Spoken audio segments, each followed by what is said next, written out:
ये कहानी है एक राजकुमारी की जिसका नाम मैरीना है, जो प्राचीन प्रथा का उल्लंघन करती है। अभिशाप बदलने की अपनी यात्रा के दौरान एक बुजुर्ग चुड़ैल से मिलती है, जिसके बाद राजकुमारी और उसकी मां पर बहुत बड़ी मुसीबत आती है। मूवी की शुरुआत एक छोटे से परिवार से शुरू होती है। इस बच्ची का नाम मैरीना है और उसकी माता का नाम एलिना और पिता का नाम फर्गस है। मैरीना ने बचपन से ही अपने पिता को वर लड़ते हुए देखा है, इसी कारण मैरीना को भी तीर चलाने का बड़ा शौक है। तभी छोटी बाजी मैरीना को जादुई जुगनू दिखाई देते हैं। उसी का पीछा करते हुए मैरीना जंगल में पहुंच जाती है, जहां पर उसका सामना होता है एक बहुत ही बड़े जंगली राक्षस से, यानी कि जंगली भालू से। इतने में मैरीना के पिता आगे आ जाते हैं, मैरीना को बचाने के लिए अपना एक पर को देते हैं।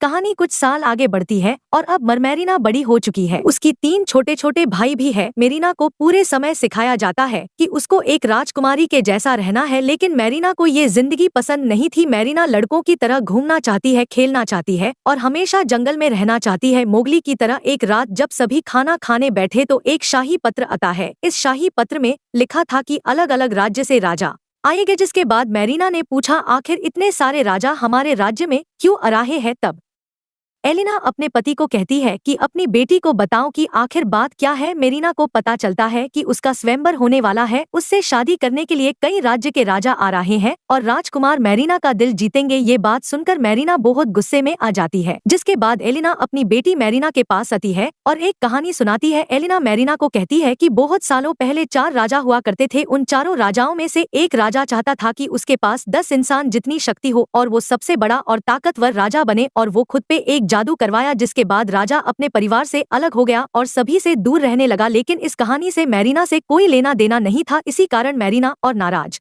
हिचती है और अपने माता पिता की बात नहीं सुनती है। देखते ही देखते वहां राज्य से राजा आने लगते हैं अपने अपने बेटों के साथ। एलिना अब अपनी बेटी मैरीना को तैयार कर दिया था। अब यह पर एलिना सभी का स्वागत करती है। उसके बाद बताती है राजकुमारी अपनी तरफ से एक खेल रखती है और कहती है जो इस खेल को जीतेगा मैरीना उसी से शादी करेगी, क्योंकि फर्गस उन सभी राजाओं में से सबसे बड़ा राजा था। इसी कारण फर्गस की बेटी से शादी करना बहुत बड़ी बात थी। पहले तो सभी राजा आपस में लड़ने लगते हैं, लेकिन एलिना उनको चुप कराने के बाद सभी अपनी अपनी जगह बैठ जाते हैं। अब खेल शुरू होने होता है, लेकिन कोई भी राजकुमार सही जगह निशाना नहीं लगा पाता और एक राजकुमार जिसको धनुष पकड़ना भी नहीं आता था, लेकिन उसकी किस्मत अच्छी होने के कारण निशाना सही जगह पर लग जाता है। जैसे कि रानी एलिना ने कहा था कि जो भी सही निशाना लगाएगा मैरीना की शादी उसी से होगी, लेकिन मैरीना ऐसा नहीं चाहती थी। इसी कारण मैरीना इन सभी लोगों के सामने आ जाती है और कहती है कि मैं भी अपने आप को भी इस प्रतियोगिता में शामिल करना चाहती हूँ।